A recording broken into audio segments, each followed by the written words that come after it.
তোমরা আগের ব্লগেই দেখেছো আমরা লাঞ্চ করে ঘুমিয়ে পড়েছিলাম।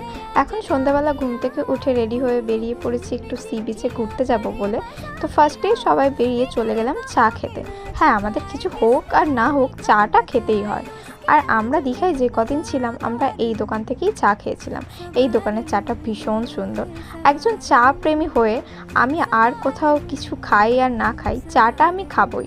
আর চা খেতে তো তোমরা সবাই জানো আমার ভীষণ ভালো লাগে। সুন্দর চাঁদ দেখতে দেখতে আমি এখন চা এনজয় করছিলাম। দেন সবাই হেঁটে হেঁটে চলে গেলাম সি বিচে। সি বিচে তো ভীষণ ভিড় ছিল, ওখানে তো দাঁড়ানোর কোনো জায়গাই ছিল না।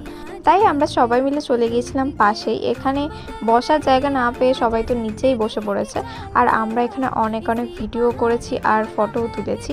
আর এই দিনের আউটফিটটা তো আমার ভীষণই ভালো লেগেছিল। তারপরে রাত 10টা বাজতে চলে গিয়েছিলাম রেস্টুরেন্টে ডিনার করতে। যদিও সারা সন্ধ্যে অনেক কিছু খেয়েছি, ভিডিও করা হয়নি।